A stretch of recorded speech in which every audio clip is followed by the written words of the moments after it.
Like Freddy. Okay. Vandeham Sri Guru Sri Yuta Padakamalam Sri Gurun Vaishnavangscha Shri Rupam Sagrajatam Sahagana Raghunathanvitam Tam Sajivam Sadvaitam Savadhutam Parijana Sahitam Krishna Chaitanya Devam Shri Radha Krishna Padan Sahagana Lalita Sri Visakhan Vitangscha Narayanam Namaskritya Naram Chaiva Narottamam Devi Saraswatim Vyasam Tato Jayamudirayet Om Namo Bhagavate Vasudevaya.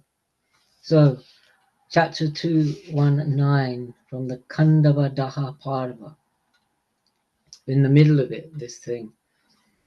Vaishampayana said, the inhabitants of Kandava were frightened at the fall of the mountains, Danavas, Rakshasas, serpents, hyenas, bears, elephants in rut, tigers, lions with manes, deer, buffaloes, hundreds of birds and other forest dwellers. In great alarm, they and many other beings slithered away. They saw the raging fire and the two Krishnas, that's Arjuna and Krishna, as their weapons ready in the terrible roar, and the terrible roar scared them. Janardana let fly his chakra, radiant with its own energy, and small creatures, Danavas and Nishacharas, night wanderers, were instantly cut down in hundreds and hurled into the fire. Mangled by Krishna's chakra and covered with fat and blood, the Rakshasas then seemed to be like twilight clouds. O descendant of the Bharata lineage, Varshneya, Krishna, was like destiny, killing pisachas, birds, serpents, and animals in their thousands. Released from the hand of Krishna, the slayer of enemies, the chakra repeatedly killed many beings and returned to his hand. O descendant of the Bharata lineage, as he went about killing all the beings, the form of he who is the soul of all beings became dreadful. All the assembled gods and Danavas could not vanquish Krishna and Pandava in battle, nor could the gods save the forest with their strength or quench the fire. So they retreated. On seeing how the masses of gods had been turned away, Shatakratu Indra was extremely pleased and praised Krishna and Pandava. When the gods were repulsed, a disembodied voice spoke to Shatakratu in a loud and deep tone. Your friend Takshaka, the supreme among serpents, is not here. At the time of Khandava's burning, he had gone to Kurukshetra. O Shakra, listen to my words. You cannot defeat Vasudeva and Arjuna when they are steadfast in battle. They are the gods Nara and Narayana, famous in heaven. You yourself know their bravery and their valor. These two supreme and ancient sages are invincible in battle and cannot be conquered in any of the worlds.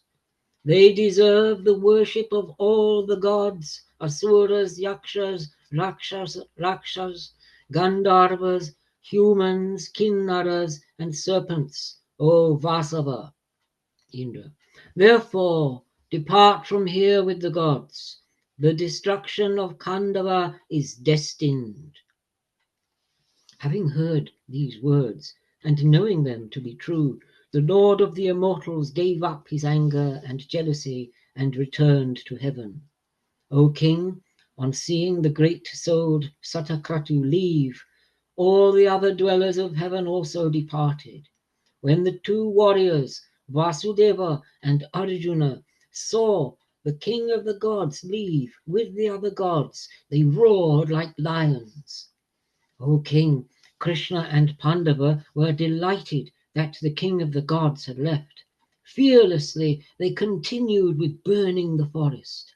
Having vanquished the gods the way the wind scatters the clouds, Arjuna used showers of arrows to kill the beings who lived in Khandava.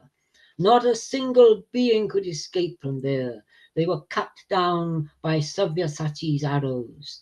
Even the greatest of beings could not look upon the invincible Arjuna in battle, not to speak of engaging him in a fight.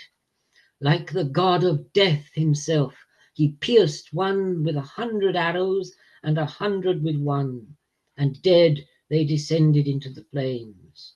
They found no refuge along the banks, or in the uneven plains, or in the abodes of the ancestors and the gods. The heat increased, and thousands of herds of beings cried out loudly in pain. Elephants, deer, and birds cried out, and the sound of scared those who lived in the Ganga and the ocean. No one dared to gaze at mighty armed Arjuna and the immensely strong Krishna, let alone fighting with them. With his chakra, Hari slew Rakshasas, Danavas, and Nagas, and those who ventured along solitary paths. The heads and trunks sliced with the force of the chakra, the giant bodies fell into the mouth of the blazing fire. Aided by the flesh, torrents of blood and fat, the flames rose up into the sky without a trace of smoke. Agni's eyes blazed, his tongue blazed, and his wide open mouth also blazed. The hair stood up, drinking up the fat of life. The eyes were tawny, the fire fed on the nectar that Krishna and Arjuna had provided, and was extremely happy, satiated, and contented. Then Madhusudana saw an asura named Maya suddenly attempting to escape from Takshaka's abode. The fire's charioteer was the wind, and assuming the form of a hermit with matted hair and roaring like clouds, he pursued him with the intention of consuming him. Vasudeva stood with his chakra raised, ready to kill. O descendant of the Bharata lineage, on seeing the raised chakra and the fire ready to consume him, Maya cried out, "O Arjuna, save me!" Hearing these scared words, Arjuna replied, "Do not be frightened, O descendant of the Bharata lineage." Partha's words seemed to instill new life into Maya. Maya was Namuchi's brother. When Partha told Maya he need not fear, Dasarha, that's Krishna, no longer desired to kill him, and the fire did not burn him either. In that flaming forest, Agni did not burn 6 beings: Ashwasena, Maya, and the 4 Sharangakas. 2220. Janami Jaya asked, "O Brahmin, why did Agni, the fire, not burn the Sharangakas when that forest was blazing? Tell me at once." "O Brahmana, you have recounted the reason why Ashwasena, that's Takshaka's son, and the Danava Maya were not burnt, but you have not told us the reason for the Sharangakas." "O Brahmana, it is extraordinary that the Sharangakas escaped from destruction. Recount to us why they were not destroyed in the conflagration." Vaishampayana said, "O descendant of the Bharata lineage, I will tell you everything exactly about why Agni did not consume the Sharangakas. O king, there was a great rishi renowned by the name of Mandapala. He was learned in Dharma, rigid in his vows, and chief among ascetics. He followed the path of the rishis who held up their seed, was devoted to studying the sacred texts and Dharma, was an ascetic and had achieved control over his senses. O descendant of the Bharata lineage, having attained the final goal of asceticism, he gave up his human body and went to the world of the ancestors. But he did not find the fruits of his acts there. The dwellers of heaven were seated around Dharmaraja, and he asked them, "Why have I not attained the worlds that should have been the fruit of my asceticism? What have I not done that this should be the fruit of my actions? O dwellers of heaven, I will do that which will get me the fruits of my asceticism and open that which is now closed. Tell me." The gods replied, "O Brahmana, hear about the debts men are undoubtedly born with, to rituals, brahmacharya, and offspring, and these are respectively discharged through sacrifices, austerities, and progeny. You are an ascetic, and you have performed sacrifices, but you did not have any offspring. Because you did not have offspring, these worlds are closed to you. Therefore, have progeny, and you will enjoy these worlds for an eternity. O sage, a son saves a father from the hell known as Put. O supreme among Brahmanas, therefore try to obtain offspring." On hearing these words of the dwellers of heaven, Mandapala began to wonder how he might obtain a large number of offspring swiftly. After thinking about this, he concluded that birds give birth to many offspring. So he became a Sharngaka bird and united with a female Sharngaka bird named Jarita. Through her, he had 4 sons who were knowledgeable about the Brahman. While these young sons were still inside their eggs, the sage deserted them there in that forest with their mother and went off after Lapita. Could Oh, you just tell me which? Sorry, I wasn't following the book pages. Where are we? 55, just begun the second paragraph, where there's a footnote to Lapita 58 of his former. We're page 55. Yeah. Okay, which place? Which place in the book in the book? Where you see there's this name Lapita, and there's a footnote there, 58, and that's the name of his previous wife. So he's gone and done this, and now he's left the I can't. mother. Wait a minute. Wait a minute. Which page are we on? 55 of the Kandava Dahaparva. So it's a different page if you're looking in a different section of the book. Kandava Dava Parva 55. So he became a Shingarga Yeah, bird. Okay. yes, yes. So Okay. if you go 5 lines down, he went off after Lapita. Lapita Oh, was his okay. Yeah, yeah. I previous see it. Okay. former Okay. human wife. Times very hard to on this print somewhere to locate it when you've lost it. Okay, I've got it. Yeah. O descendant of the Bharata lineage, when the immensely illustrious one went off after Lapita, out of affection for her children, Jarita became very thoughtful and anxious. O king, those sons, the infant rishis still in their eggs, had undeservedly been abandoned by their father in Kandava forest. But out of love for her sons, Jarita could not discard them, and after they were born, brought them up in her own way. After some time, the rishi Mandapala was wandering in the forest with Lapita, and he saw Agni advance towards Kandava to consume it. Knowing his resolution and knowing his sons were still young, the Brahmina sage prayed to the greatly energetic fire, Lord of the world, scared about the protection of his sons. Mandapala said, "O Agni, you are the mouth of all the gods. You are the one who carries sacrificial offerings. You are the purifier who dwells invisibly in all living beings.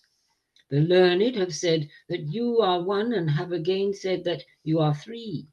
I think of you in 8 forms and imagine you as the one who carries sacrificial offerings. The supreme rishis say that you have created the entire universe, O fire, The universe is based on you, and without you it will be destroyed instantly. It is after paying homage to you that the Brahmanas go to the eternal worlds, and they have earned through their actions, together with their wives and sons. O Agni, it is said that you are the fire in the clouds in the sky, in their lightning. The flames that emerge from you burn down all beings. O immensely radiant one, O Jata Veda, you have created everything in this universe, everything, mobile and immobile, every action and everything that exists is based on you. You have determined the ancient waters. Everything in the universe is based on you.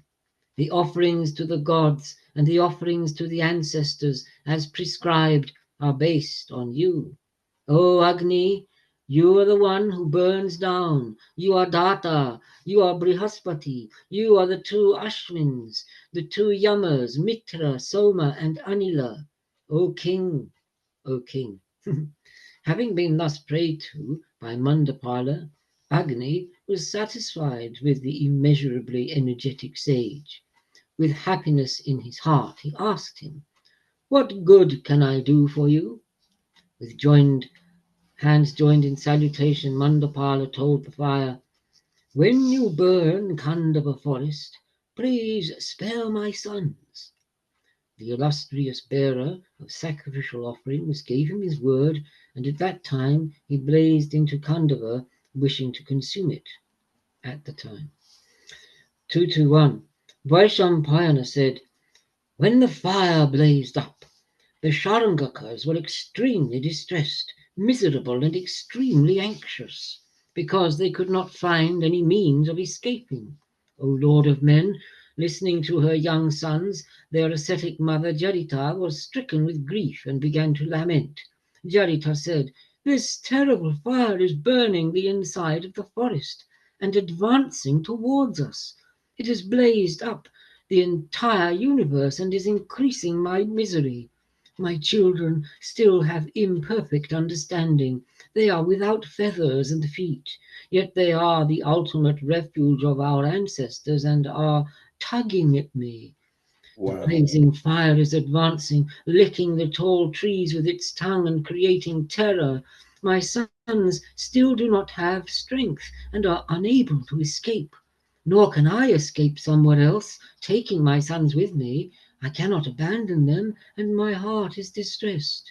Which one of my sons will I leave, and which one will I take with me? What should I do? Oh, my sons, what do you think?" Even after thinking a lot, "I can find no means of escape for you. I will now cover you with my body and die with you. In earlier times, your cruel father abandoned you, uttering these words, 'My lineage will be established on Jaritari, because he is the oldest. Shrikwa will have offspring, extending the lineage of my ancestors. Stambhamitra will practice austerities, and Drona will be supreme in knowledge of the Brahman. Who will I take with me and leave, and who will suffer the greatest of calamities?" She was bereft of judgment because she did not know what the right course of action was. The right course of action. Through her own thoughts, she did not see any means whereby her sons might escape from the fire. When she had spoken in this way, the four Sharangakas spoke to their mother. "O mother, give up your love for us and go to a place where there is no fire. If we are destroyed, you will have other sons, O mother, but if you are destroyed, there will be no progeny in our lineage. O mother, after taking into consideration these two outcomes, the time has come for you to do that which is best for our lineage. Out of love for your sons, do not do anything that will destroy your lineage. The act of our Father, who wishes to attain the worlds, must not amount to nothing." Jarita replied, "Near this tree there is a rat hole in the ground. Swiftly enter the hole, and you will suffer no fear from the fire there. O sons, when you have entered it, I will cover the hole with dirt. That is the only means that I can think of to counter the blazing fire. When the fire has died out, I will return and remove the mass of dirt. If you wish to escape from the fire, listen to these words of mine. The Sharangakas said, We are only masses of flesh without feathers, and the carnivorous rat will destroy us. On beholding this sphere, we cannot enter. We do not know how we can escape being burnt by the fire or being eaten by the rat. How can our father attain fulfillment, and how can our mother survive? The dwellers of the sky will either be destroyed in the hole by the rat, that means the birds, or by the fire. Considering both possibilities, it is better to be burnt than to be eaten. To die from being eaten by a rat in a hole is most miserable death. But destruction of the body by fire has been sanctioned by the learned. 222. Jarita said, The rat emerged from this hole. The little creature was seized by a hawk in its claws and carried away. Therefore you have nothing to be scared of. The Sharangakas replied, We do not know for certain that the rat was carried away by the hawk. There may be others there, and we have easy reason to fear them, every reason to fear them. It is not certain that the fire will reach this place. The wind can be seen to be turning, O mother, but there is no doubt that the creatures in the hole will kill us. O mother, an uncertain death is superior to one that is certain. Take to the sky, as you should. You will have other handsome sons.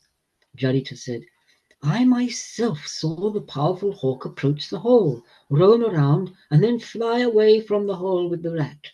I swiftly flew after the hawk, pronouncing blessings on it for having taken the rat away from the hole. O King of Hawks, she said, since you are flying away with our hated enemy, may you reside in heaven, golden and without any enemies. When the hungry bird had finished eating, with its permission, I returned home. O sons, enter the hole confidently. There is nothing you should fear. It is certain that I have seen the hawk carry away the rat.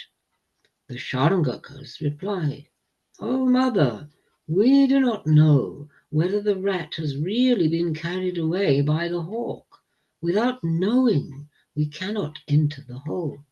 Jarita said, I know that the rat has been carried away by the hawk, therefore there is no fear, and I do as I say. The Sharangakas replied, It is not that you are trying to free us from our great fear through a falsehood. When a person's knowledge is muddled, his acts do not result from intelligence. You have received no favors from us. You do not even know who we are. Who are we to you that you are trying to save us through so much suffering to yourself? You are young and beautiful and are capable of finding a husband. Follow your husband and you will obtain handsome sons. We will enter the fire and attain the beautiful worlds. If the fire does not consume us, you will come back to us again. Vaishampayana said, Having been thus addressed, the Sharangaka left her sons in Kandava and swiftly went to the regions where there was no fire and no fear. The blazing fire, with its piercing flames, arrived at the place where the Sharangakas, Mandapala's sons, were. The Sharangakas saw the flames blazing in their energy. Jaritari, the eldest one of them, addressed these words so that the fire could hear. So shall I stop there? Okay, sounds about right, doesn't it? According to your protocol. Yeah. Is Okay. Jaritari the mother? No, Jaritari is the elder bird of the four. Okay. The mother is Jarita. Ah. It's far out, isn't it? Garita said, 222. Garita said, the rat emerged from the hole. The little creature. Oh, is that where we are? Oh, no, we're on the other page. Sorry. Garitari said, the intelligent man stays awake before difficult times. When the difficult time arrives, there is no suffering at all. But he who is not intelligent and is not sensible knows nothing and suffers because of difficulties when a difficult time arrives. Very good instruction for us all. Sadisrikva said. That's another bird. There's 4 of them. So the eldest is Jaritari, the next one is this one, and each one maybe will come up. There's 4 4. little birds upon my Yeah. doorstep, singing sweet songs, melodies. Anyway, Yeah. you are implacable and intelligent. The time has come when our lives are endangered. There is no doubt that only one among many is wise and brave. Stambabrita said, the eldest is the protector because the eldest saves in times of difficulty. If the eldest one does not know, what can the younger ones do? Drona said, the one with the golden seed is swiftly advancing towards our abode in flames, Agni. The 7 tongues of the fire are lean and eagerly licking. Vaishampayana said, at those words of his brother, Jaditari folded his hands on his forehead in salutation. O king, listen to the way he praised the fire. Jaditari said, you are the soul of the wind, the purifier. You are the body of the creepers, O virile one. You are the source of the water. The water is also your source. O most powerful one, your flames are like rays of the sun, and they go above and below and on every side. Sarisriva said, O you with the clouds in your banner, our mother has ignored us, and we do not know our father. Our wings have still not grown. O Agni, we have no protector but for you. You are the only hero, and therefore protect us. O Agni, we are seeking refuge with you. In your benevolent form and in your 7 flames, therefore protect us. O Jataveda, you alone are the one that heats. O God, you alone are the one who heats the heavens. O bearer of sacrificial offerings, protect us, young rishis, today and bypass this place. Stambamitra said, O Agni, you alone are everything. The entire universe is established in you. You sustain all beings and you hold up everything that exists. O Agni, you are the bearer of all sacrificial offerings. You alone are the supreme sacrificial offering. The learned ones offer sacrifices to you, knowing you to be the one and many. O bearer of sacrificial offerings, you are the creator of the 3 worlds. When the time arrives, you kindle them and cool afresh. You are the mother of the entire universe. O Agni, you are the one in whom everything is established again. O Lord of the universe, you remain inside and digest the food that beings eat. We all know that one, don't we? Everything is established in you, and you are always cooking and always expanding. Wow, that's cool.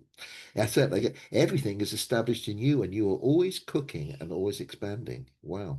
Drona said, O Jataveda, you are the sun with its rays. You suck up the water from the earth and the juices that are born in the ground. O Shukra, you take them all and return them again in the form of rain when it is time and cause everything to grow. O Shukra, it is from you that the verdant creepers grow again, the ponds and the seas and the giant oceans are born. O you, whose rays are piercing, we are always dependent on Varuna. Be benevolent and be our protector. Do not destroy us today. O fire, your eyes have the color of copper, your neck is red, and your trail is black. Save us like the houses on the shores of the ocean. Vaishampayana said, when he had been thus addressed by Drona of the unsullied deeds, Jataveda spoke to Drona, remembering the promise he had made to Mandapala. Agni said, O Drona, you are a rishi.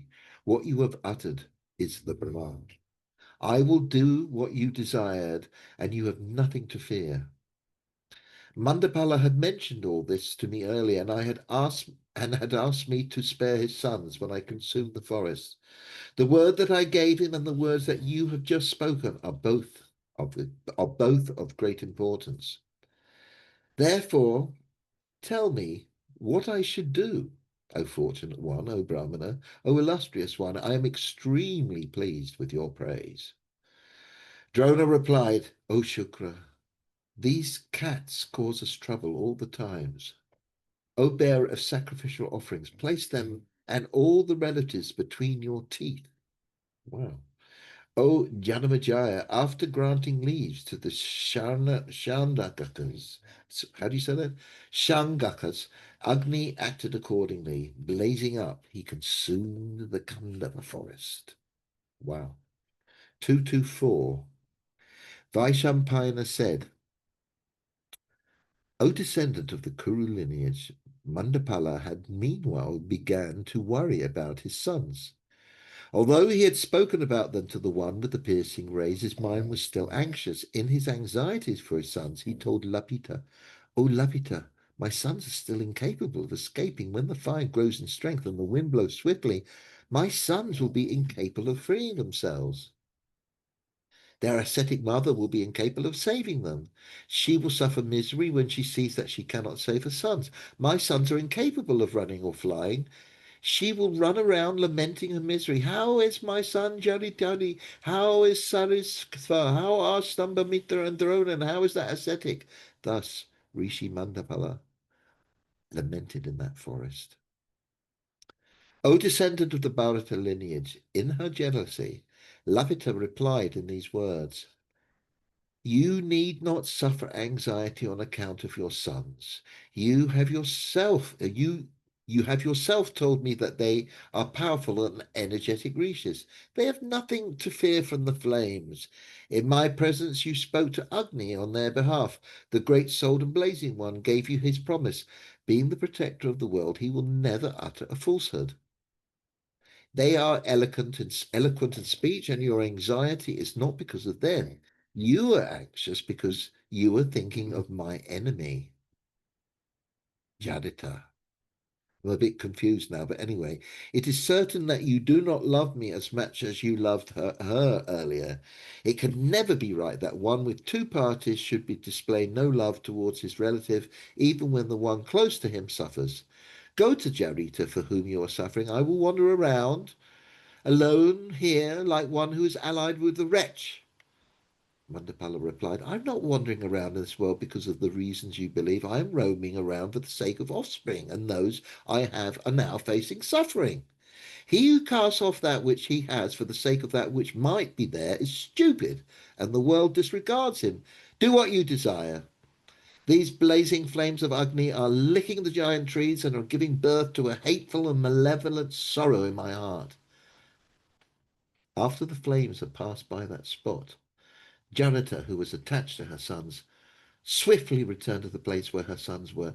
Weeping and miserable in the forest, she saw that all her sons were well, having escaped from the fire.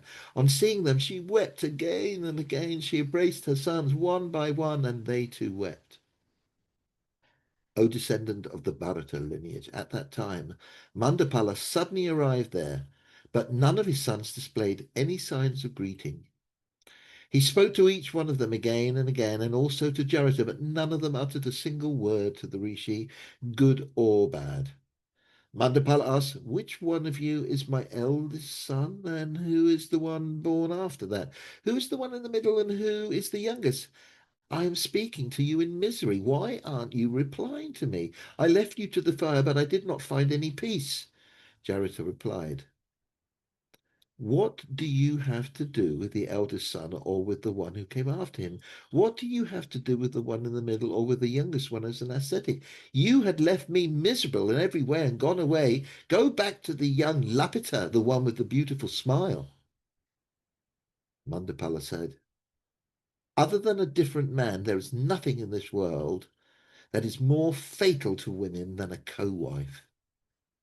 Even the fortunate Arundhati, renowned in all the worlds and devoted to her vows, was distrustful of the supreme rishi Vasishtha. He was pure of heart and always devoted to her welfare, but she was ill-disposed towards that Shaptarishi, and because of that insult she is now a tiny star that is like fire covered with smoke. She is sometimes visible and sometimes invisible and seen as an evil omen. You yourself had a connection with me to obtain offspring. Now it has come to this, that you give up what you once desired and have become like her. A man should never commit the act of trusting a woman, even if she happens to be his wife. Once a woman has attained sons, she no longer pays attention to her duties. At this, all his sons came and paid homage to him, O king, and he too provided reassurances to his sons. I'm going to need some comments after this to make sense of all of it. Let me just get to this last bit, and then can I take over? Mandapala said, I kept the fire informed about your protection, and Agni had earlier given me his word on account of Agni's promise, the devotion to Dharma that is there in your mother, and the great energy that there is in you. I had not come here earlier.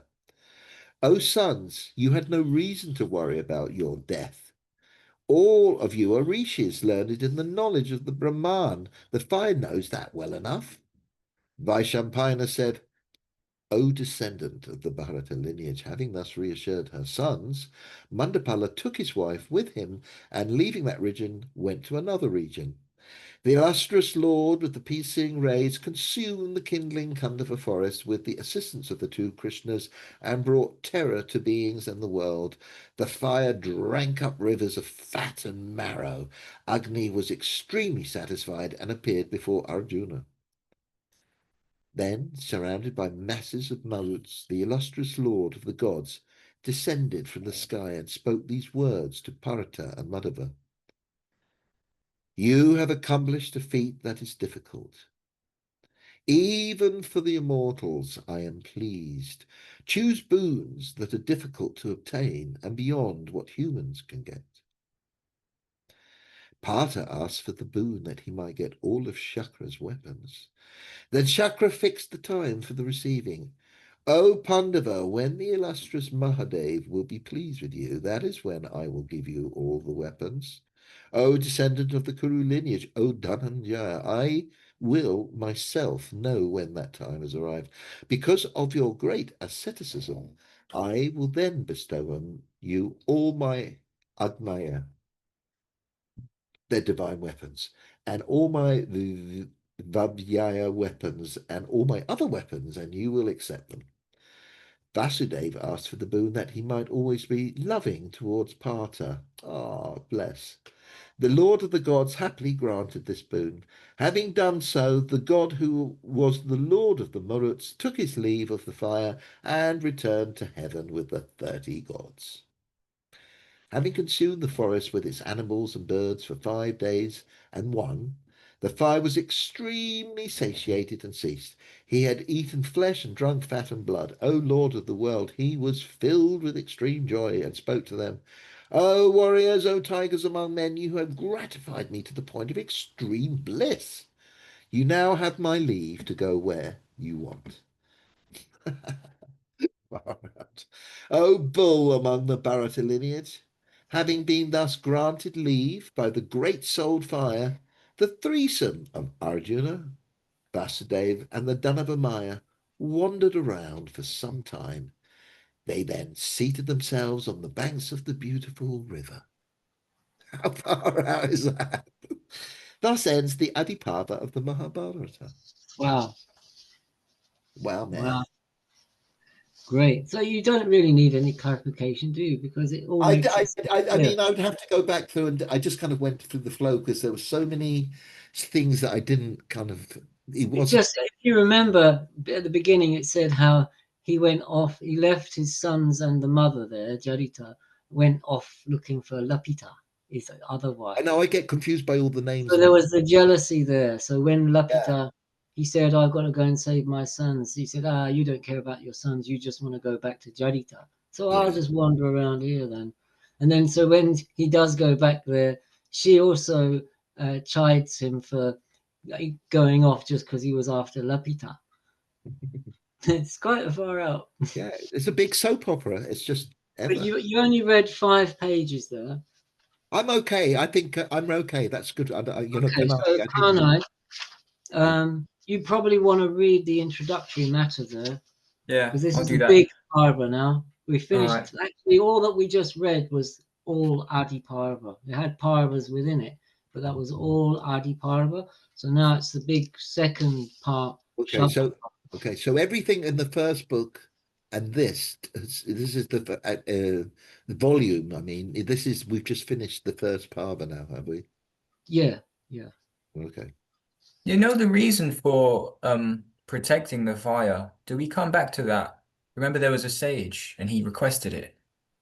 Did he Yeah. not? Do we Yeah, come back? because his sons were there. The No, sage wanted. there was a Oh, there was a sage earlier who was he didn't want Indra to stop the fire or something. that He was need Agni himself okay. appearing as Brahmin. Yeah, Oh, to ask them to do it. Yeah. okay. All right. So It's that such a bizarre story though. I mean, still for a Vaishnava, Arjuna and Krishna doing this stuff, and it's all about, making Agni eat a whole bunch of fat and blood and go, yeah, nay, I'm in bliss. Well, there's a story later that will come that tells a whole story behind this story Yeah. and how Agni had, there's a whole story where he drank too much ghee and the Brahmins who are doing too much sacrifices, and it's connected to Arjuna, and the Chitrarata tells this story, and there's a whole story behind this. And so Agni's digestion was ruined. And then there's a whole story of how this area was cursed. And it used to be actually the capital of the Kuru kingdom, but it was cursed. And there was evil beings living there. And all the beings living there, there's a whole explanation.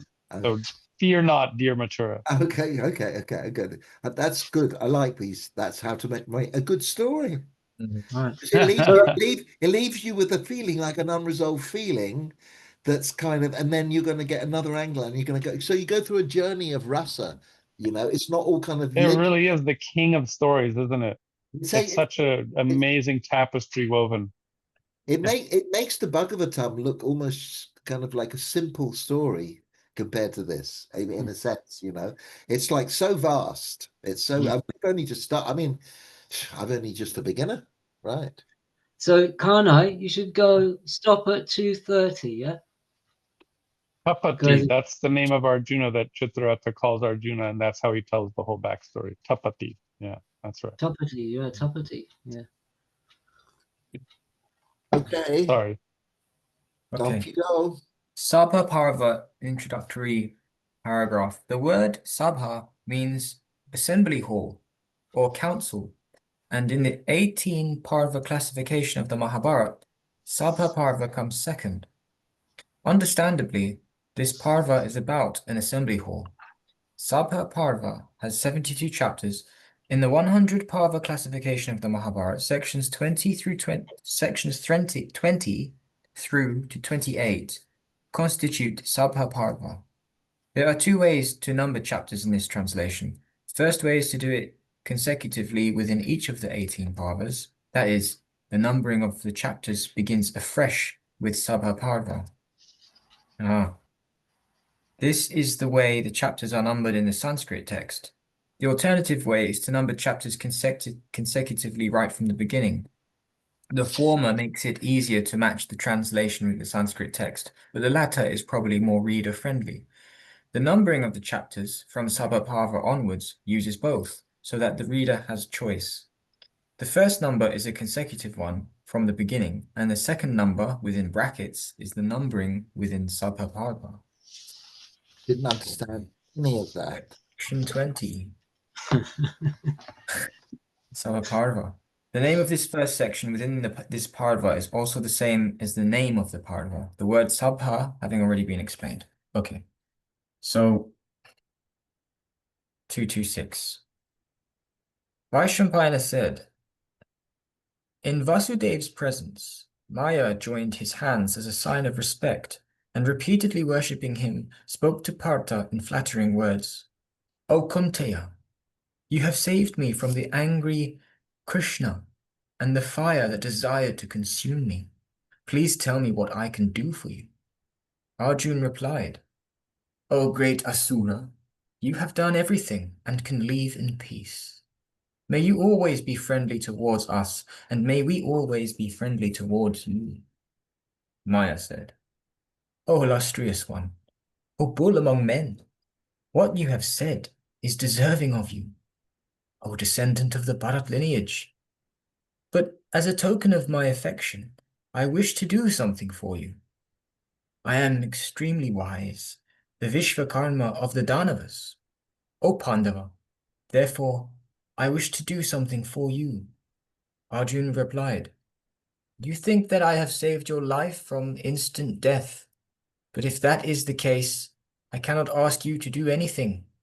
O Danava, but I do not wish to stand in the way of your resolution either. Therefore, do something for Krishna, and that will be tantamount to doing something for me. O bull among the Bharata lineage, thus urged by Maya, Vasudeva thought for an instant about what might be done for him. Having thought, Krishna said, O Daitya, build a wonderful assembly hall for Dharmaraj that you think to be worthy of him, so that no one from the world of men can construct an assembly hall that is its equal, even as they gaze at it amazed. O Maya, build an assembly hall in which we will see the designs of the gods, asuras, and humans. Having heard these words, Maya was delighted. He drew up a design for an assembly hall for the Pandavas that was like a vimana. Then Krishna and Partha told Dharmaraj Yudhisthira everything that had happened and introduced Maya to him. Yudhisthira offered him the homage that he deserved. Maya accepted and paid his respects in return. O Lord of the universe, O descendant of the Bharata lineage. Then the Daitya told Pandu's sons about the deeds of the gods in ancient times in diverse places. After resting for a while, Vishvakarma reflected and began to build an assembly hall for the great-souled Pandavas. According to the wishes of the great-souled Krishna and Pritha's sons, the immensely energetic one performed the initial rites on an auspicious occasion. The valorous one honored thousands of the best Brahmins, fed them payasa, rice cooked with sweetened milk, and donated a lot of riches to them. He then measured out a divine and beautiful plot that was 10,000 kishku. Kishku is cubits, in every direction, and was marked by all the good characteristics. 227. Vaishampayana said, Janardana lived happily in Kandava Prastha, beloved by the sons of Pritha and honored by them. Wishing to see his father, he then made up his mind to leave. The one with the large eyes paid his homage to Dharmaraj and Pritha. The one who was worshipped by the world worshipped his father's sister by touching her feet with his head. She inhaled the fragrance of Keshava's head and embraced him. Then the immensely famous Rishikesh, Krishna, went to see his sister and spoke to the soft-spoken and gentle Subhadra with tears in his voice.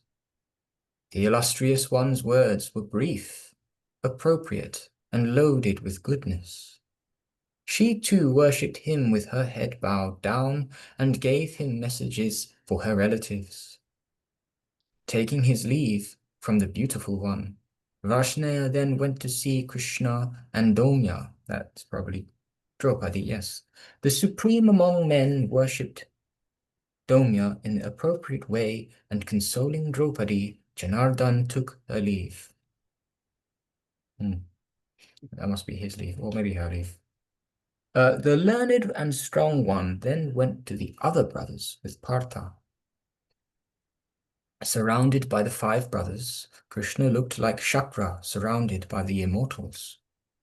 The bull among the Yadus then worshipped the gods and the Brahmins with garlands, chanting obeisance and many kinds of fragrances. Having performed all these acts, the best of those who are supreme gave the Brahmins vessels full of curds, fruit, akshata, and riches, and circumambulated them. They uttered their blessings, and he set out, ascending his swift and golden chariot that had Tarksha on its banner. Tarksha is a name for Garuda, as well as for his elder brother Aruna. Carrying his club, chakra, sharanga, and other weapons, the lotus-eyed one left at an auspicious and excellent muhurta. Titi and nakshatra. So those are, hang on. They're instances of time. Muhurta is an instance of time. Tirti is a lunar day. So, pulled by his horses, Sainya, is that Saibya, right? Sainya, anyway, and Sugriva. King Yudhishthir, lord of the Kurus, ascended after him and set out for King Yudhishthir, lord of the Kurus, ascended after him, and out of love for him, made the charioteer Daruka, supreme among charioteers, stand aside, and himself grasped the reins. Arjun also mounted and waved a golden-handled and white chamara all around his head.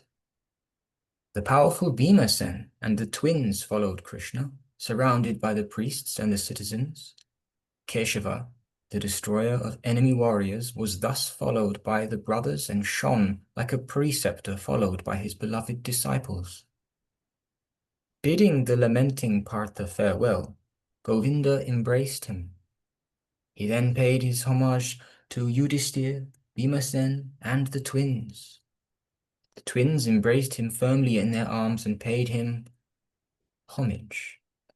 After making an agreement with the Pandavas and persuading them and their followers to turn back, Madhusudana Krishna then left for his own city, in glory like Purandara. Out of affection, their eyes lovingly followed Krishna for as long as they could see, because their minds were still unsatisfied at the sight of Keshava. The handsome Shauri swiftly disappeared from their sight. Their desires, unsatisfied, since their hearts had left with Govinda, Pritha's sons turned back, and those bulls among men returned to their city. Riding his chariot, Krishna reached Dvaraka in time. 228. Vaishampayana said, Maya then spoke to Partha Arjuna, supreme among victorious ones. With your permission, I will now go away, but I will be back soon, to the north of Kailasha and near Mount Mainaka, where all the Danavas perform sacrifices near the beautiful lake Bindu. I have collected jewels and treasure. Vrishaparva is always faithful to his promises, and I have kept it in his sabha. O descendant of the Bharata lineage, if it is still there, I will go and bring it. I will then build a sabha for the Pandavas that will be famous, beautiful, pleasing to the heart, and adorned with all the gems. O descendant of the Kuru lineage, there is a supreme club in Lake Bindu, kept there by King Yovanashva, after he slew his enemies in battle. It is heavy and firm and is embellished with golden knobs, equal to 100,000 clubs, and is capable of killing everything. That will be for Bhima, what the Gandiv is for you. There is also Varuna's great conch shell, with an excellent sound, and named Devadatta. There is no doubt that I shall give you these. Having told Partha this, the Asura left towards the northeast. To the north of Kailasha, near Mount Mainaka, there is an illustrious peak named Hiranyashringa, filled with great gems. There is the beautiful lake Bindu, where King Bhagirat lived for a long time, in his desire to see the Ganga, since known as Bhagirathi. O supreme among those of the Bharata lineage, the great-souled one, lord of all beings, performed 100 great sacrifices. There were many golden sacrificial stakes at the spot, encrusted with gems. This was for the sake of beauty, and not to set an example. It was there that the thousand-eyed one, Shachi's husband, attained success. It was there that the eternal Lord of all beings, whose energy is piercing, was worshipped by thousands of beings after creating all the worlds. It is there that Nara, Narayan, Brahma, Yama, and Shtanu, as the fifth, perform sacrifices after the end of 1,000 yugas. It is there that Vasudeva always faithfully performed sacrifices for 1,000 years, for the sake of those who are good. It was there that Keshava placed thousands and tens of thousands of splendid sacrificial stakes and altars, garlanded in gold. O descendant of the Bharata lineage, arriving there, he took the club and the conch shell and the crystal objects that were with Rishaparva and were required for the sabha. He brought all this with the assistance of the servant Rakshashas. Bringing all this back, the Asura built a matchless sabha. It was beautiful, divine, encrusted with jewels, and famous in the three worlds.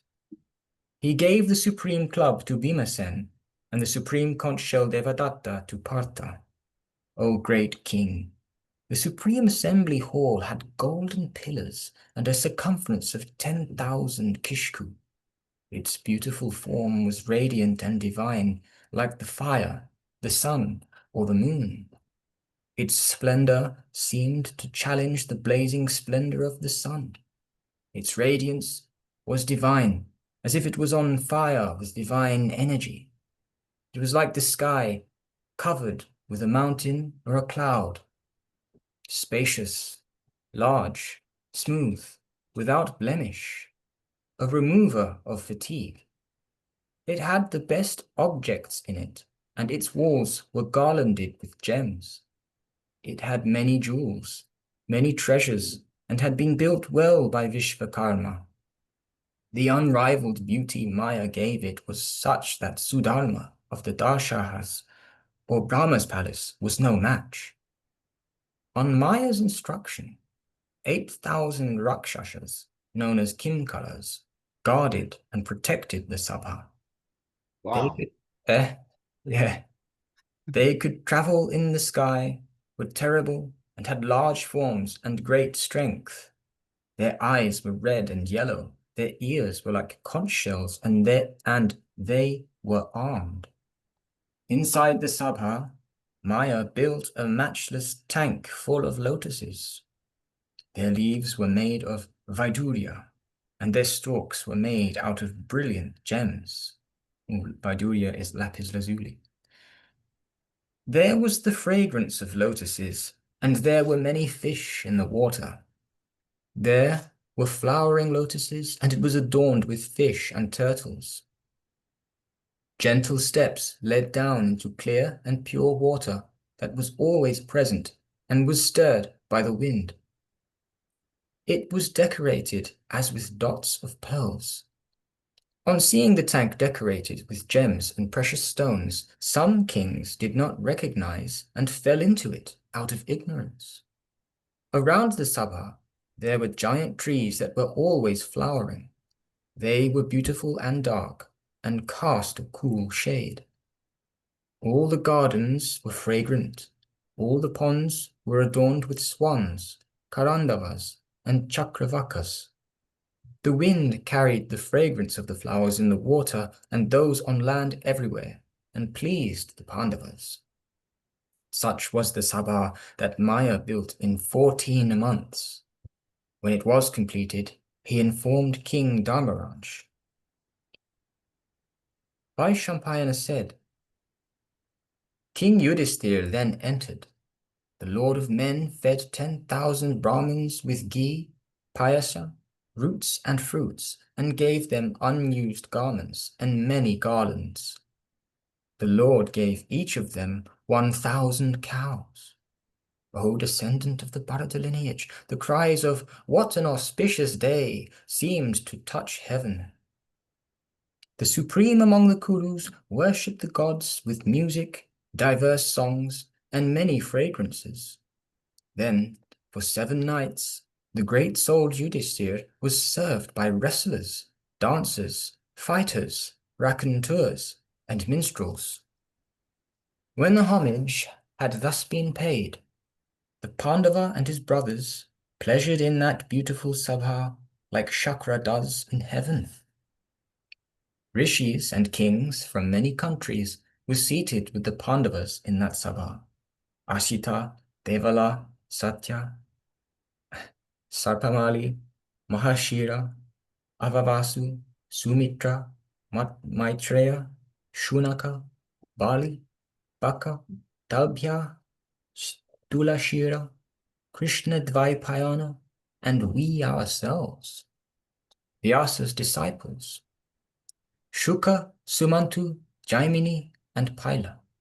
Then there were Tittira, Yajnavalkya, Lomaharshan, and his son Apsuhomya, Domya, Animandavya, Koshika, Damoshnisha, Sraivani, Panada, Gathajanuka, Monjayana, Vya Bhaksha, Harasharya, the two Sarikas, Balavaka, Shinivaka, Suchapala, Krita Sharma, Jatukarna, Shekavana, Subala, Parijataka,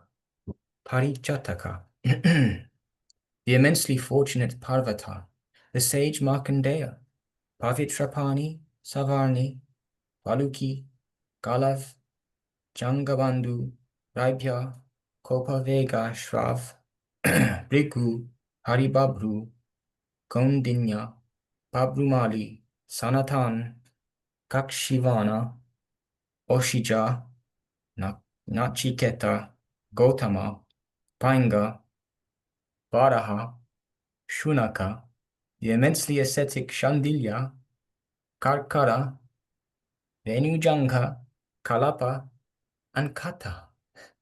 Wow. Gang. Yeah. Blimey. These sages were immersed in Dharma, were self-controlled, and had their senses under restraint. There were many others who were learned in the Vedas and the Vedangas. All these supreme rishis waited upon the great-souled one in the Sabha. They were learned in Dharma and immaculate and discoursed about pure tales. In that same way, the best of Kshatriyas also waited on Dharmaraj, the fortunate, great-souled, righteous and prosperous Munjaketu. Oh, here we go. Samgramajit. You're good at it though. Gotta be done, eh? Yeah. Better you than me though, mate. Munjaketu, Samgramajit, Dulmukhu. Let's take lesson and restrain our senses and do it. Samgramajit, Dulmukha, the valorous Ugrasen, the lord of the earth Kakshashen, the undefeated Kshemaka, Kamala, the king of Cambodia, the mighty Kampana, who alone made the Yavanas tremble the way the Kalakeya Asuras were made to tremble by the wielder of the Vajra, who's Indra.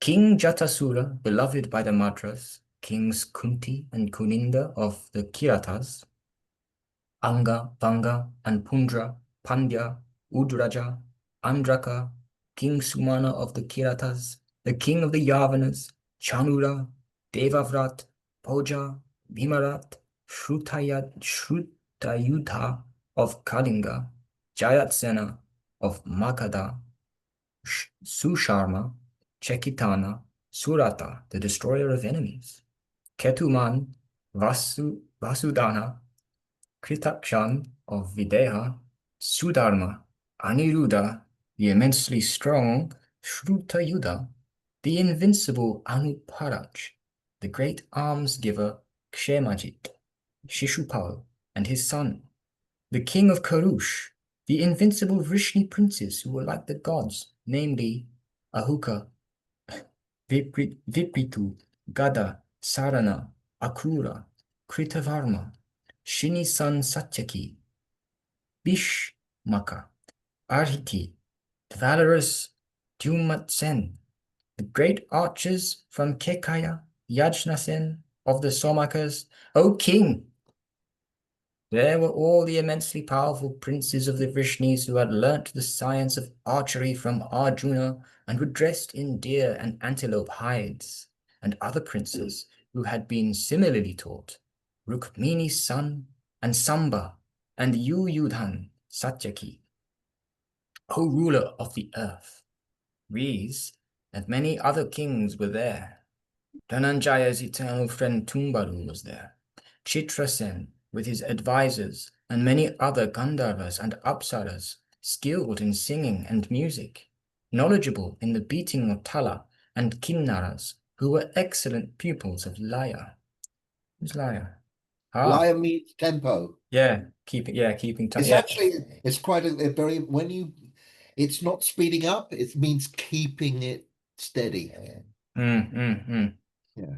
At Tumbaru's command, those learned ones sang in celestial tones, as was laid down in the rules, and pleasured and paid homage to Pandu's sons and the rishis who were assembled in the Sabha, rigid in their vows and devoted to the truth.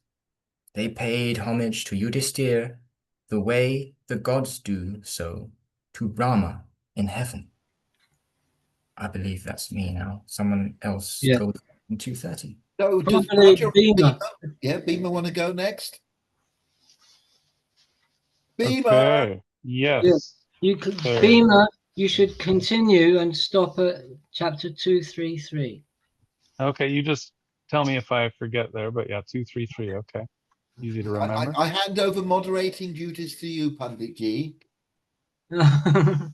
You're more conscious of them than I am. Okay. Om Tat Sat. By the way, Laya is that space or time which lies between two matra. Is it? According to Bharat Muni. Yeah. What is a matra? When is a matra a matra? Matra is the meeting of Purusha and Prakriti in any field where the Dravya or the subject has been defined. I fucking asked for it, didn't I? Look, in other words, it means keeping it beat, doesn't it? It means don't, you know. Yeah, the matra is the beat and the laya is the space between two beats. Okay, so yes. So the Himalaya is the place where the Hima is. The Vidyalaya is the place where the Vidya is. And you will see all these places are demarcated by matras or vertical edifices, which demarcate the space between them. What's interesting is you use the word interval, but in musicological terms in the West, a note is considered an interval as well. An interval is the space between one note and another. That's what defines a note. It's an interval. It's the geometric breaking up of a sonic kind of lineage thingy. I suspect many of these Western texts have taken knowledge from Natya Shastra, just as the English language itself was not codified grammatically until they studied Panini's grammar and reformed it 150 years ago. God, you always got to have your bloody thing. That's right, man. That's right. Have you ever seen Goodness Gracious Me? The whole skit's about everything's from India. Everything's Indian. It's a humor. It's a funny one. Anyway, it's great. There's a half truth in every jet. Okay. Okay. Om Tat Sat. Yeah. Vaishampayana said. Which page? Well, for me, it's 230, but it's different for you guys. Oh, section 230 here. Page 77. Page 77, chapter 230. Okay, got it. Thank you. Good? Yeah. Okay. Vaishampayana said, O descendant of the Bharata lineage, when the great-souled Pandavas were seated there, and the great-souled Gandharvas were also seated in the Sabha, the immensely energetic Rishi Narada was on a tour of the worlds and came there accompanied by other rishis. O Lord of Kings, the Deva Rishi's radiance was infinite, and he could travel as he willed. He wished to please himself by seeing the Pandavas Sabha and arrived with Parijata, the wise Parvata, Sumukha, and Somya. On seeing Rishi Narada, the chief of the Pandavas, who knew everything about Dharma, instantly rose with his younger brothers. With humility, he worshipped him happily and offered him a seat in accordance with the prescribed rites. The righteous one offered him homage with jewels and everything that he desired. Having been thus worshipped by all the Pandavas, the great Rishi, who was learned in the Vedas, asked Yudhishthira questions mixed with dharma, artha, and kama. Narada asked, "Is your wealth spent properly? Does your mind find pleasure in dharma? Do you find happiness without making your mind suffer? O God of men, do you follow the undecaying actions followed by your grandfathers before you to bring dharma and artha to men? Do you hurt dharma by artha or artha by dharma, or both for the sake of kama or pleasure, of the pleasures that kama brings? O supreme among victorious ones, O benefactor who knows the value of time, do you always divide your time equally in the service of artha, dharma, and kama? O unblemished one, do you use the 6 royal qualities to judge the 7 means? Do you test your strengths and weaknesses in the 14 ways? O supreme amongst victorious ones, after examining yourself and your enemies, do you follow the 8 duties before concluding an alliance? O bull among the Bharata lineage, are your 6 chief officers always devoted to you and not corrupted and lazy because of the riches they have earned? Are your deliberations based on reason and service of messengers and not divulged by you, your advisors or ministers? Do you pursue peace and war at the appropriate times? Do you follow the right course for those who are neutral and in the middle? O brave one, are your ministers like you, wise, pure, capable of living, of good lineage and loyal to you? O descendant of the Bharata lineage, the root of royal victories is in counsel, kept secret by advisors who are skilled in advice and learned in the sacred texts. You have surely not become a slave to sleep, and you are awake at the appropriate time. In the dead of the night, do you think about what should be done and what should not? Surely you do not seek advice from only one, or from too many. Surely the counsel obtained from your ministers does not spread throughout the kingdom. When you have decided on action that has great utility but is easily accomplished, do you implement them quickly without placing obstructions in the way? Do you examine the outcome of your action, known and unknown? Once begun, do they have to be restarted, or are they confused at the start? O king, O hero, do people know of action accomplished or partly accomplished, but not those intended and not accomplished? Have you appointed wise teachers, knowledgeable in all the Shastras, to instruct all the princes and chief warriors? Do you purchase a single learned man for 1,000 foolish ones? In times of distress, is it the learned one who brings the greatest good? Are all your forts stocked with riches, food, weapons, water, instruments, artisans, and archers? Even a single advisor who is intelligent, brave, self-controlled, and clever can bring great prosperity to a king or a king's son. Do you use groups of 3 spies who do not know one another to find out the 18 ministers on the other side and the 15 on your own territory? O destroyer of enemies, unknown to them, do you always keep watch over your adversaries with care and on guard? Is your priest humble, born of a good lineage, famous, untouched by jealousy, and do you pay him homage? Is he in charge of the sacrificial fires, and is he intelligent and upright, knowledgeable in the rituals?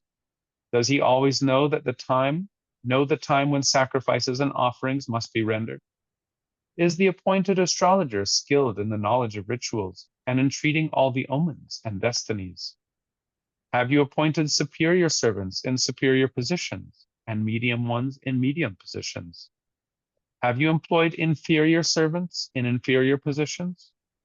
For the best tasks, have you appointed the best advisors, those who are without deceit and pure, up to their fathers and grandfathers?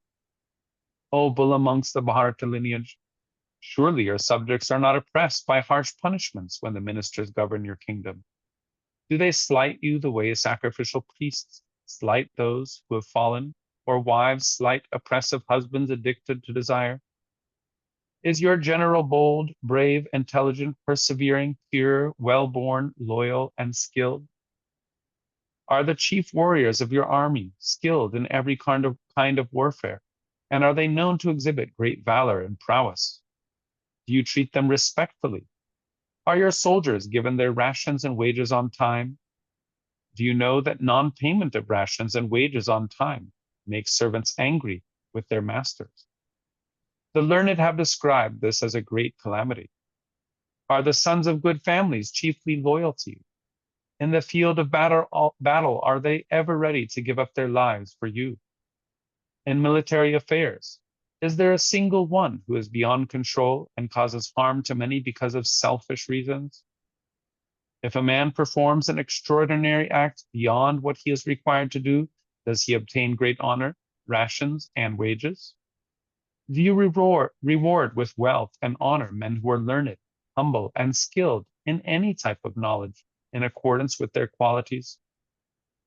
O bull among the Bharta lineage, do you support the wives of men who have given up their lives for you, and thus who have otherwise come to grief for your sake? O Partha, do you offer protection, like to a son, to an enemy who has been defeated in battle, or surrenders having become fearful and weak?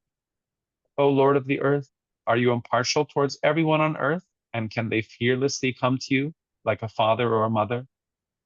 O bull amongst the Bharata lineage, when you get to know that an enemy is in distress, you inspect the three parts of your force and swiftly advance on him, knowing that the rear of the enemy is the foot of defeat?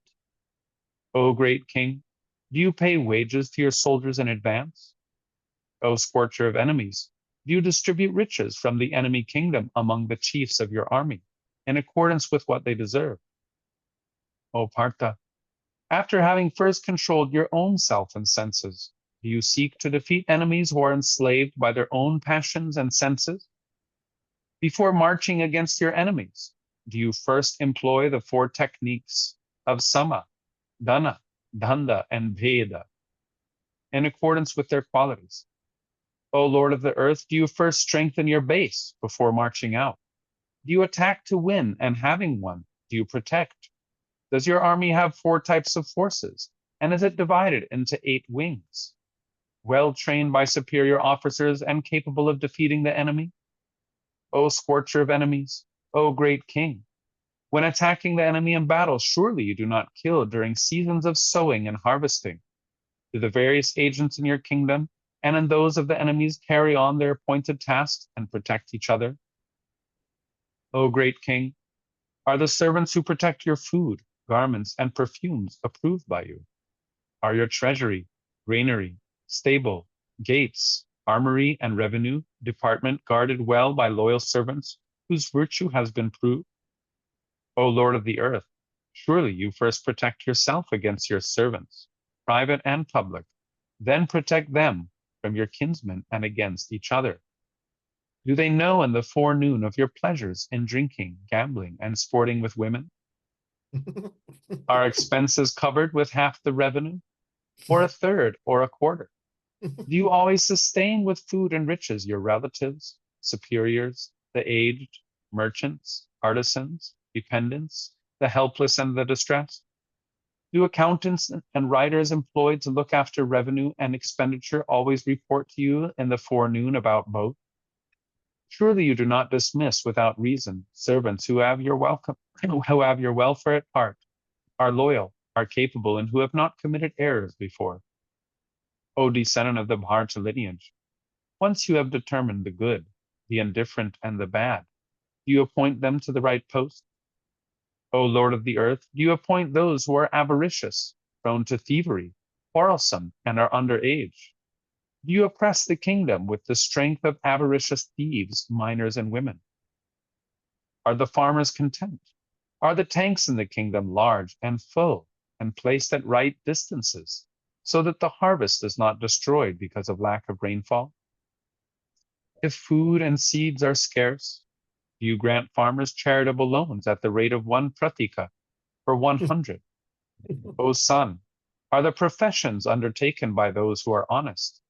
O son, the happiness of the world depends on these professions. O king, are the 5 who are entrusted with the 5 duties brave and wise? Are they to be trusted, and do they bring welfare to the countryside by working together? To protect the city, is the village guarded like a city, and is the hamlet guarded like a village? Are all the remote parts under your supervision? Are the thieves who steal and loot in your cities pursued over uneven and even terrain by your soldiers and forced to flee? Do you comfort and protect the women? But surely you do not trust them, nor reveal any secrets before them. After hearing from your spies and reflecting on what needs to be done, and knowing those who happen to be inside, do you sleep comfortably and in security? O Lord of the earth, O Pandava, having slept during the first and second divisions of the night, do you awake in the last and think about dharma and artha? After waking at the right time and knowing the mysteries of time, you always reveal yourself to men, properly adorned and accompanied by your ministers. O destroyer of enemies, do guards dressed in red garments, armed with swords, and adorned with ornaments attend to you so as to protect you? O Lord of the earth, in punishing those who deserve it and honoring those who deserve it, do you act like Yama, impartial between those you like and those you do not like? O Partha, do you cure bodily ailments through medicines and restraint, and mental ailments by serving the aged? The physicians appointed to look after your body must always be devoted to you and have your welfare at heart, and are surely skilled in the 8 divisions. O Lord of the world, out of greed, delusion, or pride, surely you do not dismiss plaintiffs and defendants who come to you. From greed or delusion, do you withhold livelihood from men who seek your protection out of love and trust? Do citizens and residents of your kingdom, brought by your enemies, unite and rise up against you? O Yudhishthira, is your weak enemy restrained with force? And is your strong enemy restrained with good counsel, or force, or both? Are the chief rulers of the land devoted to you? If instructed by you, are they ready to give up their lives for you? For the sake of your own welfare, do you pay homage to Brahmanas and the righteous ones in accordance with their learning and qualities? Do you follow dharma with its 3 sources, as practiced by those who have come before you? Do you practice the rituals followed by them? Are Brahmanas with good qualities offered tasty food in your house and paid dakshina? With steadfastness of mind and complete self-control, do you perform Vajrapeya, Pundarika, and other sacrifices? Do you bow in homage before relatives, superiors, gods, ascetics, places of worship, trees that bring welfare to men and Brahmanas? O blemished one, is your intelligence and conduct like this, so that it bestows long life and fame and helps the cause of dharma, kama, and artha? The kingdom of one who conducts himself in this way is never destroyed. Such a king subjugates the earth and attains great happiness. O bull among men, surely no pure-souled and respected man is falsely charged with theft and put to death by avaricious ones who have no knowledge of the sacred texts and are not skilled. Surely he who is a thief and has been apprehended with stolen goods and tools in front of witnesses is not set free out of covetousness. O descendant of the Bharata lineage, corrupted by bribes, your advisors see falsely when disputes arise between the poor and the rich? Do you abhor the 14 royal vices? Atheism, falsehood, anger, negligence, procrastination, avoidance of the wise, laziness, restlessness of mind, consultation with only one person, consultation with those who are ignorant of artha, failure to act on something that has been decided, divulgement of counsel, abandonment of beneficial plans, and addiction to material objects? Is your study of the Vedas successful? Are your riches successful? Is your marriage successful? Is your learning successful? Yudhishthira asked, how does the study of the Vedas become successful? How do riches become successful? How does marriage become successful? How does learning become successful? Narada replied, the Vedas become successful in Agnihotra. Riches become successful in consumption and donations. Marriage becomes successful when sons are born through union. Learning becomes successful in good conduct. Vaishampayana said. Having said this, the immensely ascetic sage Narada then again questioned the righteous Yudhishthira. Narada asked, O king, do those who are paid from taxes on trade only take agreed taxes from merchants who come from far away in search of gain? When they bring their wares, are they treated well in your city and kingdom and not cheated with deception? O son, you always know about the ways of dharma and artha. You listen to words of dharma and artha from the aged, who always know what brings artha. Are honey and ghee given to brahmanas to increase crops, cattle, flowers, fruit, dharma and artha? Do you always give all the artisans materials, implements, and wages for a period up to 4 months? O great king, do you examine the work and praise the creator? Do you honor good ones among good people? O bull among the Bharatas, O Lord, do you follow all the Shastras, especially those about elephants, horses, and chariots? Oh, sorry, sutras, especially those about elephants, horses, and chariots. O bull amongst the Bharatas, are sutras on the science of arms, instruments, and architecture of cities regularly studied in your house? O unblemished one, are you familiar with all the weapons, Brahmadanda, and all poisons that destroy enemies? Do you protect your kingdom amongst the fear from fire, snakes, predators, disease, and rakshasas? Knowing the ways of dharma, do you nurture like a father the blind, the dumb, the crippled, the deformed, the orphaned, and mendicant ascetics? Vaishampayana said, having heard these words from the best of the Brahmanas, the great-souled bull among the Kurus happily bowed down and worshipped his feet. The king spoke to the divine Narada. Yudhishthira said, I will do what you have instructed, because my wisdom has increased even more. Having said this, the king did as he had been instructed and obtained the earth up to the boundaries of the ocean. Narada said, a king who is always engaged in the protection of the 4 varnas passes his time happily here and attains Shakra's world. Shall I stop there? Yeah, that was pretty good. That was a good chunk. I already said he should stop at 233. Yeah. Okay, very well. Okay. Is that all right? Vaishampayana said, No, let you do. You were in charge. You do. Yeah. God forbid. okay. Vaishampayana said, Ta-da. when the supreme Maharishi finished speaking, Dharmaraj Yudhishthira worshipped him and was given permission to speak. Yudhishthira said, O illustrious Lord, what you have stated as just and dharma is certainly right. I duly observe what is just to the best of my powers. There is no doubt that acts performed by kings in ancient times and the way in which they were performed were successful in attaining just and proper objectives. O Lord, I wish to walk along that righteous path, but we are not able to walk it the way those self-controlled ones did. Having uttered these words and worshipped him, Yudhishthira, with his soul devoted to Dharma, paused for some time. Then, seeing that Narada, the sage who traveled the worlds, was comfortably seated, and he was seated below him, the immensely wise Pandava asked him in the assembly of kings.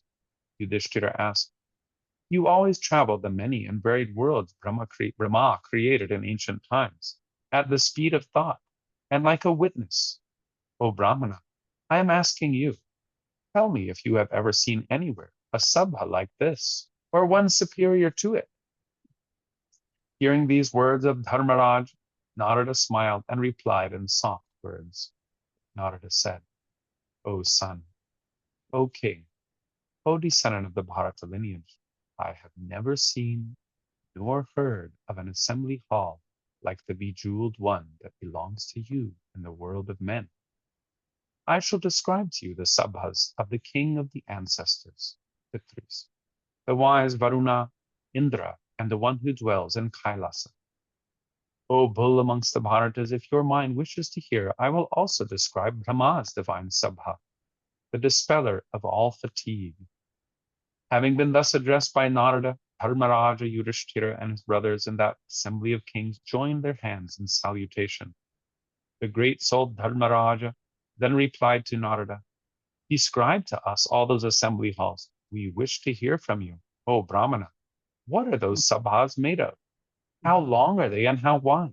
Who waits upon the grandfather in his sabha? Who on Vasava, the king of the gods, and who on Vaivashvata Yama? Who wait on Varuna and Kubera in their sabhas? O Devarishi, tell us, we wish to hear all this exactly. We have been filled with great curiosity. Having been thus addressed by Pandava, Narada replied, O king, then hear about those divine sabhas one by one.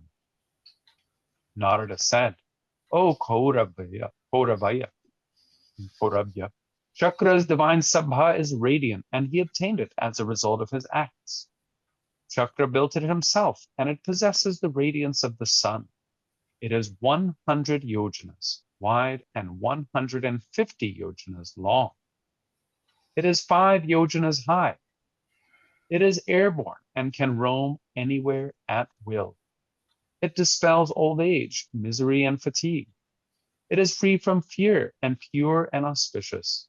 It is full of rooms and seats and is beautiful, adorned with celestial trees. O Partha, O descendant of the Bharata lineage, there is a supreme seat in that sabha, and the Lord of the gods sits there with the Mahendrani Chachi, who is Shri and Lakshmi. His form cannot be described. He wears a crown and red bracelets on his upper arms. He is dressed in spotless garments and adorned with brightly colored garlands. Sri, Kirti, and Dyuti are with him. O king, the great souled Shatakratu, who is always worshipped by the Maruts, and the householders, the Siddhas, the Sadhyas, and the masses of gods. They and their followers are all divine in form and adorned with ornaments. They worship the great souled king of the gods, the vanquisher of enemies. O Partha, all the Deva Rishis worship Shakra. They are unblemished, cleansed of sin, radiant, like the fire in form, without blemish and without fatigue. They are performers of the Soma sacrifice. Parashara, Parvata, Savarni, Galava, Shanka, Likhita, the sage Gaurashira, Durvasa, Dhirgatapa, Yajnavalkya, Bhaluki, Uddalaka, Vetaketu, the lord of Shatyayana, Havishmat, Gavishta, King Harishchandra, Hridaya, Udara Shandilya, Parasharya, Krishnavala, Vataskanda, Vishakha, Vidhata, Kala, Anantadanta, Pashtha, Vishvakarma, Tumburu. They were born from wombs and not born from wombs. They lived on air and on fire. All of them worship the Lord of the worlds, the wielder of the Vajra, Sahadeva, Sumita, the immensely ascetic Valmiki, Shamika, Satyavak, the truthful Prachetas, Medhatiti, Vamadev, Pulastya, Ulaha, Kratu, Marutta, Marichi, the immensely ascetic Sthanu, Atri, Pakshivat, Gotama, Takshya, the sage Vaishvarna, the sage Kalaka Vrikshya, Ashravya, Hiranyada, Samavarta, Devahavya, and the powerful Vishpakshena. O Pandava, O descendant of the Bharata lineage, all the divine waters and herbs, Shraddha, Medha, Saraswati, Artha, Dharma, Kama, lightning, clouds bearing rain, the winds, thunder, the eastern direction, the 27 fires that convey sacrificial offerings, Agni, Soma, Indragni, Mitra, Savita, Aryama, Bhaga, the Vishvadevas, the Sadhyas, Shukra, Manti, the sacrifices, the Dakshinas, the planets, all the stovas and all the mantras uttered at sacrifices are seated there. Wow. O king, there are also the Apsaras and the beautiful Gandharvas with dancing, music, and songs and various other forms for entertainment, they amuse Shatakratu, the king of the gods. O king of men, with hymns and rituals they praise the valorous acts of the great soul destroyer of Vala and Vritra. All the Brahmana Raja rishis and all the Deva rishis are there, riding various divine chariots that blaze like fire. They are garlanded and adorned, and all of them come and go. Brihaspati and Shukra go there together. O king, these and many other ascetics who are rigid in their vows, riding chariots that are like the moon, and themselves as handsome as the moon, Bhrigu and the 7 great sages, go there and Brahma's instructions. O king, I have myself seen this sabha of Shatakratus, named Pushkaramalini. O great king, O unblemished one, now hear about Yamas. Om Tat Sat. Jeho Om Tat Sat. 233. Narada said, O Yudhishthira, listen, I will now describe Vaivashvata Yama's divine Shabha, built by Vishvakarma. O king, O Pandava, that radiant assembly hall is 100 yojanas long and wide, and possesses the resemblance of the sun. It can roam everywhere at will. It pleases the heart and is neither too cold nor too hot. Grief, old age, hunger, thirst, unpleasantness, misery, fatigue, and obstructions are not found there. Every desire, human and divine, is satisfied there. O vanquisher of foes, there is an abundant supply of tasty food and drink. The garlands there have pure fragrances. The trees always bear flowers and fruit. There is tasty water, both hot and cold. O sun, pure Rajarshis and unblemished Brahmarshis happily attend upon Yama Vaivashvata there. Yayati, Nahusha, Puru, Mandata, Somaka, Nriga, Trashadasyu, Turaya, Kritavirya, Shrutashrava, Aripranuda, Susimha, Kritavega, Kriti, Nimi, Pratardhana, Shibi, Matisa, Pritavaksha, Brihadrata, Aida, Maruta, Kushika, Samkashya, Samkriti, Bhava, Chaturashva, Sadhashvormi, the king Kartavirya, Bharata, Surata, Shunita, Nala from Nishada, Divodasha, Sumana, Ambarisha, Bhagirata, Vyashva, Sadhashva, Vadryashva, Panchahashta, Pritushrava, Rushadghu, Brishasena, the immensely powerful Kshupa,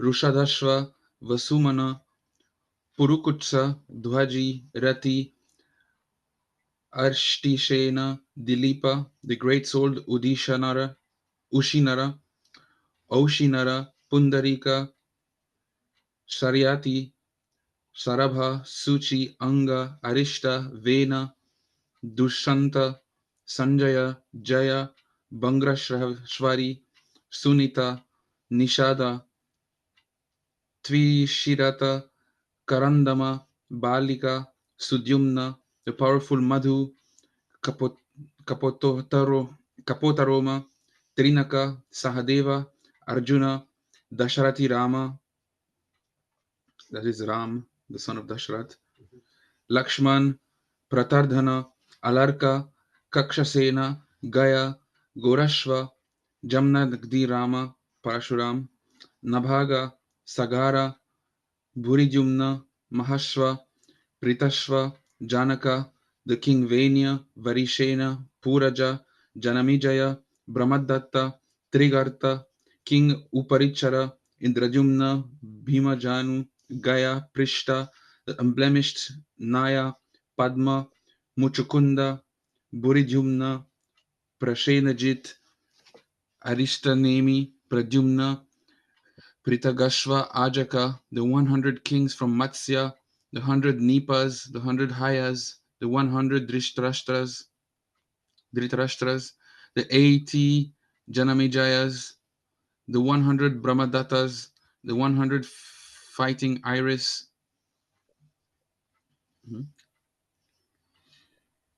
It is not clear who these Iris were. Okay. The Rajarsi Shantanu, your father Pandu, Ushadgava, Shatarata, Devaraja, Jayadrata, the Rajarshi Brishadharbi, Dhaman, and his ministers, and in addition, thousands of Shashabindus, who departed after performing many great horse sacrifices with copious donations. O Rajarshi, these pure Rajarshis of great fame and renown waited upon Vevashvata Yama in his Sabha. There were Agatsya, Matanga, Kala, Mrityu, performer of sacrifices, Siddhas, those whose bodies are based on yogas, those with fire in their mouths, the ancestors, those who live on frost, those who live on vapors, those who receive oblations, those who seat themselves on kusha grass, and those others who have bodies free from disease and in embodied form, the wheel of time, the illustrious conveyor of sacrificial offerings, men who performed evil deeds, those who died during the winter solstice, those of Yama's officers appointed to reckon time, Shin Shapa and Palasha, trees, Kasha, Kusha, and other trees and plants worshipped Dharmaraj. These and many others are the courtiers of the king of the ancestors, O Partha. I am incapable of enumerating their names and deeds, but this beautiful Sabha is never crowded and is capable of going anywhere at will. Vishvakarma built it after spending a long time in austerities. O descendant of the Bharata lineage, it blazes with the luminosity of its own radiance.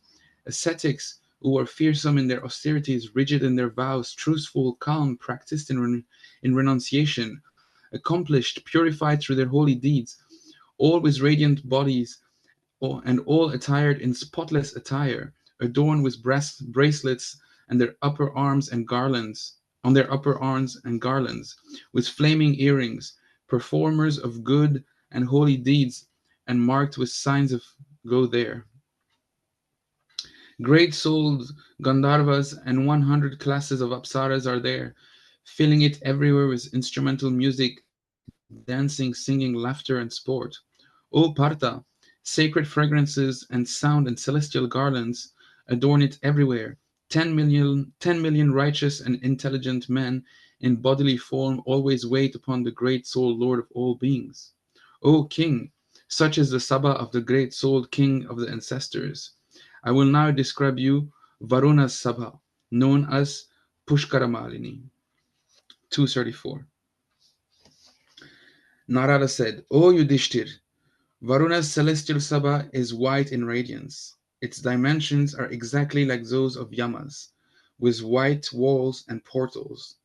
Vishvakarma built it under the water, and it is surrounded with divine bejeweled trees, yielding flowers and fruits.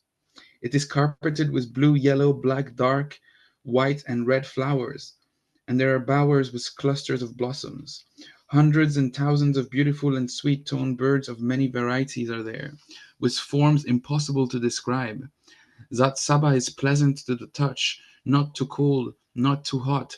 It is beautiful and white, ruled by Varuna, with many rooms and seats. O descendant of the Bharata lineage, Varuna sits there with Varuni, adorned with celestial gems, ornaments, and attire. Adorned and ornamented, bedecked with celestial garlands, the Adityas wait upon Varuna, the lord of the water there. So do Vasuki, Takshaka, the serpent named Airavata, Krishna,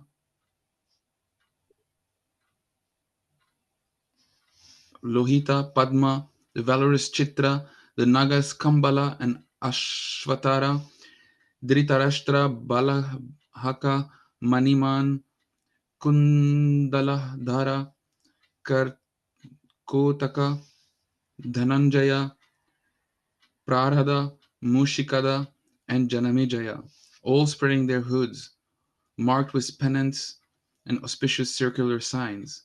O Yudhishthir, without even Without ever getting tired, these and many other serpents wait upon the great soul Varuna.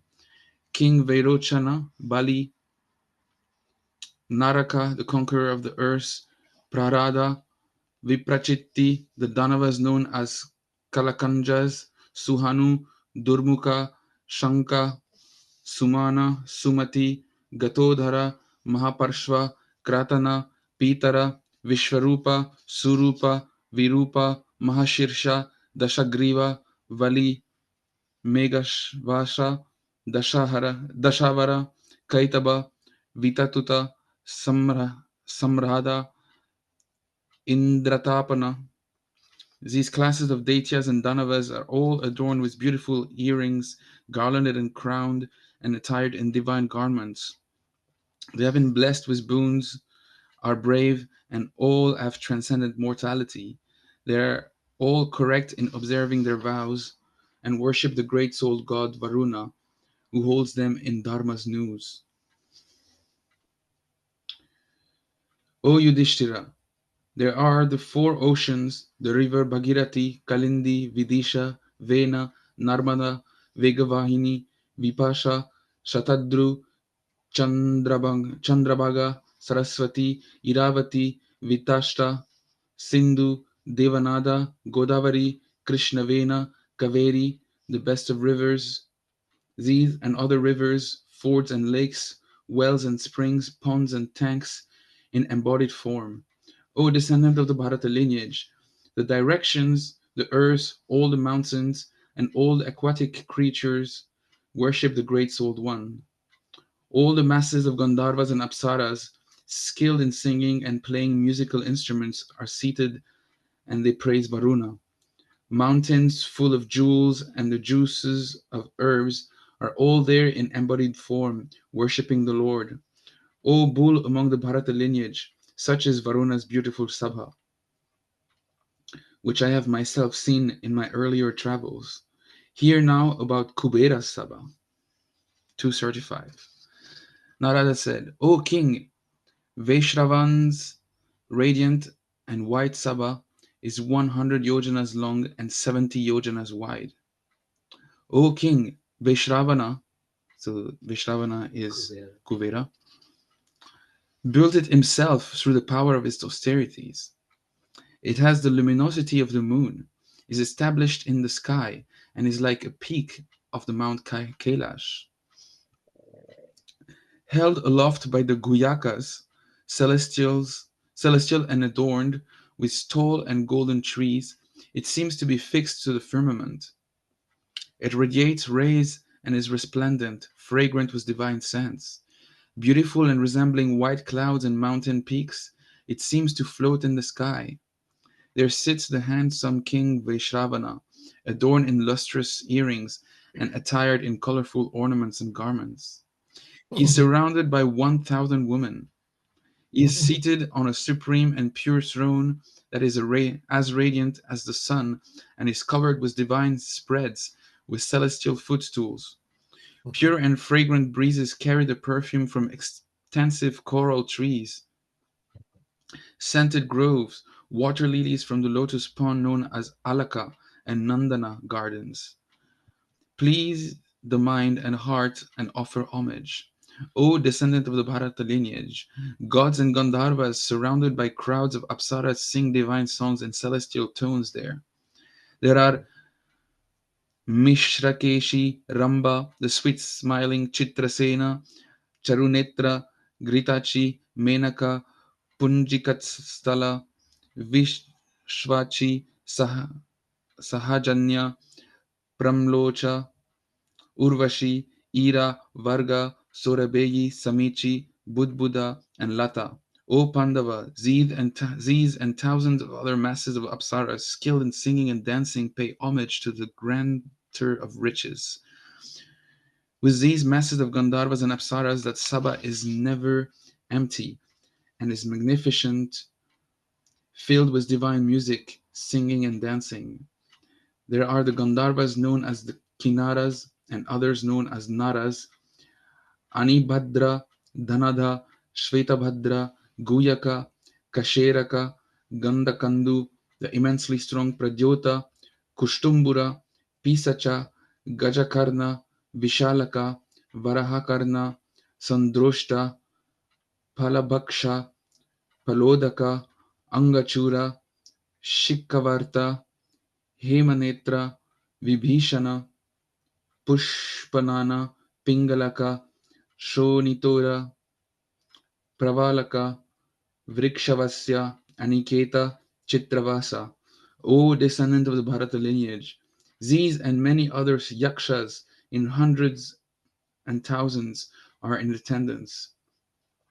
The fortunate Shri and Nalakuvera are always there. I and others like me go there often. Many preceptors and devarshis are often present there. O tiger among men, and also the three-eyed, illustrious god Pashupati Umapati, the wielder of the trident, the bestower of Bhaganitra, with the unblemished goddess, and surrounded by hundreds and thousands of his followers, dwarfs, horrible, hunchbacked, bloody-eyed, swift as thought, feeding on flesh, fat and marrow, fearful to see and hear, wielding many terrible weapons, and like powerful windstorms. O king, he is always seated with his friend. Shiva, is always seated with his friend Kubera, the granter of riches. O king, such is his sabha. I saw it while I was traveling through the sky. O king, I will now tell you about the grandfather's sabha, where all fatigue is dispelled. Finish here? Okay, it is 9 o'clock. Time to stop. That's pretty good. You managed to distribute the reading between everybody Mm-hmm. in fair portions. Yeah, we. Timothy there. I'm Are you there, still yeah. there? I just We got. Stop recording now. You mate. can stop the recording. okay. Not the meeting, just the recording. Yeah.